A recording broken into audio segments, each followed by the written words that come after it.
দেখছেন সাশ্রয় টিভি, সবার জন্য সবসময়।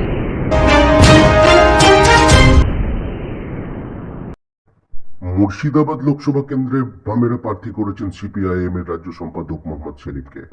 এই লোকসভায় আসনটিতে 2019-এর লোকসভা ভোটে জয়ী হন তৃণমূল কংগ্রেসের আবু তাহের খান।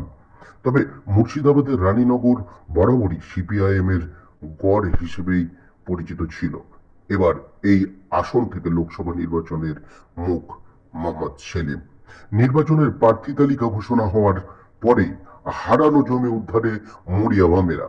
তবে এই আসনে বাম কংগ্রেস জোট প্রার্থী ও তৃণমূল কংগ্রেসের পাশাপাশি প্রার্থী দিয়েছে আইএসএফ, এসইউসিআই, বিজেপি প্রভৃতি দলে।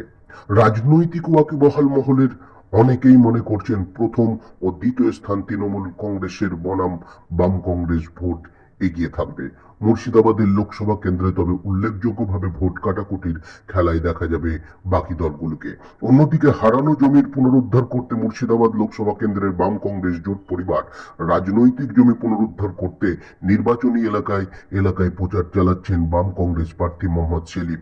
এদিন তিনি রানীনগর বিধানসভা, মালিবাড়ি 2 গ্রাম পঞ্চায়েত সহ একাধিক জায়গায় নির্বাচনী প্রচার করেন। তেমনি জোট সমর্থকদের ভেতর প্রবল সাড়া পাওয়া যায় বলে উল্লেখ। সাইড দিয়ে আমরা বেরিয়ে যাই। কংগ্রেস মোহাম্মদ সেলিমকে কাছে আদরে তারা চিহ্ন ভোট দিয়ে বিপুল ভোটে জয়যুক্ত করুন। মা বোনেরা যারা কংগ্রেস মোহাম্মদ সেলিমকে দেখতে